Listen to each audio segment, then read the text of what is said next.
Hello friends, seminars के दौरान during the seminars और workshops question which is generally asked the participants ask me कि sir how to be happy, खुश कैसे रहा जाए। This is generally during the tea time और जब हम लंच कर रहे होते हैं। So this is a generally a normal question कि सर ये खुश कैसे रहा जाए। And that is certainly that is very very very important question. If we are not happy then what is that's how is the life. To this, my answer is that is a happiness lies, अगर आप करें that is in attitudes. So what does it mean? कि जो खुशी है, खुशी attitudes पर लाई करती है। I would say आज थोड़ा सा मैं इसे ट्वीक करूँगा और मैं इसे बोलूँगा that is खुशी जो है that is being happy, it lies in our interpretations, it lies in our beliefs. ये beliefs वो हैं जो हमें बचपन से बताए गए हैं कि खुशी कहाँ मिल सकती है।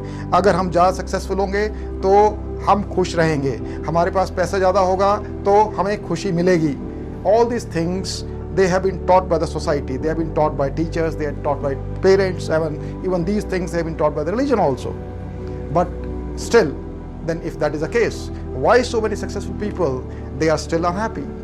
Why the rich people that is they have been committing suicides? ऐसा क्यों है कि अमीर आदमी भी जो है, बहुत अमीर लोग हैं, उसमें भी कुछ लोग सुसाइड कर रहे हैं। जिनका बहुत पैसा है तब भी वो दुखी हैं, वो भी हैप्पीनेस को सर्च कर रहे हैं। वो भी उनमें से कुछ लोग जा रहे हैं हिमालयस पे जा रहे हैं कहीं। ऐसा क्यों हो रहा है? ऐसा इसलिए हो रहा है जिसका एक मेजर कारण है वो है हमारी इंटरप्रिटेशंस का। अब इंटरप्रिटेशन का क्या मतलब है? कहते हैं हमारे साथ जो हुआ है वो इतना इम्पोर्टेंट नहीं है, लेकिन हम उसको कैसे इंटरप्रेट करते हैं वो ज़्यादा इम्पोर्टेंट है। Now how to understand it. Let's say आप एक जगह पे जॉब कर रहे हो, आपका अच्छा जॉब है, उसके बाद क्या हुआ? उसके बाद में क्रैश डाउन आया, that is economy slow down आया। तो एवरीवन इज स्केयर्ड, हर कोई डरा हुआ है, घबराया हुआ है कि नहीं जहाँ पे हूँ मैं वहीं पे रहूँ, जॉब कहीं छूट मत जाए। डरा हुआ है, खूब मेहनत कर रहा है ऑफिस में, 5 बजे की जगह पे रात को 9 बजे घर जा रहा है और ऐसे में उसका जॉब चला गया एक दिन। So tell me how he is going to have, what kind of feeling he is going to have.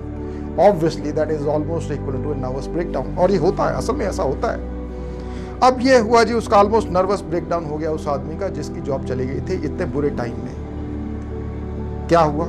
खुश हुआ, दुखी हुआ? Obviously that is he is unhappy। लेकिन अब इसके बीच में क्या हुआ? इसके बीच में जब कुछ नहीं था उसके पास में, सिर्फ वो जॉब था, उसके सिक्योरिटी सिर्फ जॉब था उसके पास में, जिसके बेसिस के ऊपर उसका घर चल रहा था, जिसके बेसिस के ऊपर वो अपने घर की ईएमआई दे रहा था, जिसके बेसिस के ऊपर वो अपनी कार की ईएमआई दे रहा था, जिसके बेसिस के ऊपर बच्चों की फीस जा रही थी। ये सब सोर्स ऑफ इनकम बंद हो गया। तो अब वो क्या करेगा? क्या वो घर में बैठ जाएगा? नहीं, he will still let's go to the market, he will search for job. अब सेम आदमी जो कि दुखी आदमी था उसने जॉब ट्राई करना शुरू किया और fortunately that is he gets a job. कोशिश की उसने और उसे जॉब मिल गया। जॉब कहाँ मिला? उसे घर के पास में ही मिल गया। और कैसे जॉब मिला? He got a wonderful job. He got a job जिसमें पहले से ज्यादा रेस था, जहां पे उसकी स्किल्स को ठीक से यूज किया जा रहा था, यूटिलाइज किया जा रहा था, where he could utilize his talents, his abilities. So obviously he was more happy. अब क्या हुआ? Now the same person who was unhappy, जो बहुत दुखी था कि उसका जॉब चला गया, अब वो क्या फील कर रहा है? अब वो खुश है। और अब वो पुराने सेम इवेंट को जिसमें उसने जॉब लूज किया था, वो क्या सोच रहा है कि अगर मेरा वो जॉब पहले नहीं गया होता तो मैं इस जॉब के लिए अप्लाई भी नहीं करता।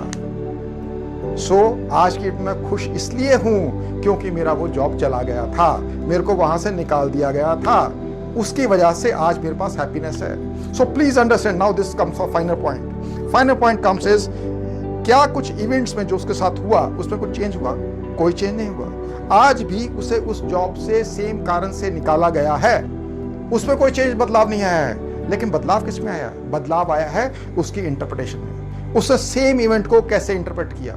जब पहले उसने इंटरप्रेट किया ये तो मेरे साथ बहुत बुरा हुआ, तो क्या हुआ? वो दुखी हुआ। जब उसे इंटरप्रेट किया कि नहीं ये मेरे साथ जो पहले बुरा हुआ था, जो जॉब से निकाला गया था, उसकी वजह से ही मेरे पास अपॉर्चुनिटी आई, उसकी वजह से ही मैंने कहीं अप्लाई किया, नहीं तो मैं अप्लाई ही नहीं कर रहा था कहीं पे, क्योंकि इकोनॉमी स्लो डाउन था तो मेरे को डर लगता था। लेकिन उसमें डर के बाहर गया तभी मैं अप्लाई कर पाया और आज की डेट में that is I am more happy. So event is same, लेकिन उसका इंटरप्रिटेशन जो है अलग हो गया। Now a very important and subtle thing to understand is that is हमारी जो हैप्पीनेस है, it is not outside, it is no way, it is never. Society में टेलिंग यू दैट इज आप आगे बढ़ो, पैसे ज़्यादा कमाओ, सक्सेसफुल हो and you will be happy, one day you will happy. No no no no. अगर आप खुश रहना चाहते हो तो आज से ही खुश रह सकते हो. ये प्योरली आपके ऊपर है. हमारा जो माइंड है, we have two kinds of words. एक है बाहर का वर्ड है, एक बाहर की दुनिया है. बाहर की दुनिया क्या है? बाहर की दुनिया में लोग हैं, फ्रेंड्स हैं, फैमिली है, ये सब ये बाहर की दुनिया. And this is a reality. Don't say this is a maya नहीं है, this is reality. This is reality. And then there is a virtual reality. वो हमारा माइंड अंदर का है जो हमें बताता है कैसे काम करना है. ये माइंड बहुत जो है, ये माइंड बहुत शैतान है. This is a very smart mind. And don't think इस माइंड का एजेंडा आपको खुश रखने का, इस माइंड का एजेंडा बिल्कुल आपको खुश रखने का नहीं है. इस माइंड में वो बिलीफ्स हैं जो बचपन से बताए गए हैं, ये सारे स्टोर करके बैठ गया वो. और उसमें ज़्यादातर चीज़ें जो हैं गलत चीज़ें हैं. बहुत ज़्यादा बिलीफ्स जो हैं वो अच्छे, उसमें ठीक बिलीफ्स नहीं है. द लिमिटिंग बिलीफ्स जो आपको डरा के रखते हैं. So this is what you call as virtual reality. ये जो माइंड है, ये माइंड आपको कंट्रोल करता है. इसका एक अपना एजेंडा है, यही इंटरप्रिटेशन करता है.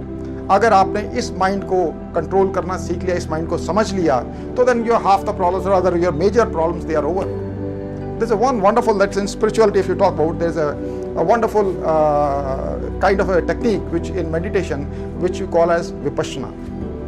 Vipassana is एक स्पेशल तरीके से चीज़ों को देखना.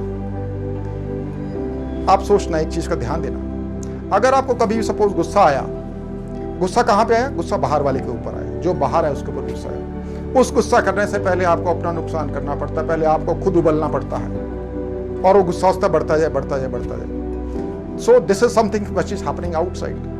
अगर गुस्से को कंट्रोल करना है या किसी चीज को कंट्रोल करना है, this is all I'm saying with respect to your happiness, that is virtual reality. तो आप क्या करो? आप अपनी फीलिंग्स को देखना शुरू करो. आप अपने अंदर जो गुस्सा आ रहा है उसको ऑब्जर्व करना शुरू करो. आप देखोगे धीरे धीरे आपका जो गुस्सा है वो शांत हो गया. आपको कुछ करने की जरूरत नहीं है. You just observe yourself. This is a special way of seeing yourself. जैसे आप उसको देखोगे, जैसे आप अपने अंदर देखोगे, that is seeing inside. All the things they calm down. Same thing goes with the happiness. So friends, please don't look outside for happiness. It is not outside, it is inside. When I say inside, it doesn't mean कि आपको काम करने की जरूरत नहीं है, आपको आगे मेहनत करने की जरूरत नहीं है, आपको पैसा कमाने की जरूरत नहीं है. बिल्कुल करो. Have goals. The challenges they bring life to our life. So please pursue it. But लेकिन जहाँ तक हैप्पीनेस की बात है, हैप्पीनेस वो आपके अंदर है. हैप्पीनेस हर किस चाहिए, हैप्पीनेस कोई भी पा सकता है. And all the things they are possible once you put your believes in the right order. Thank you.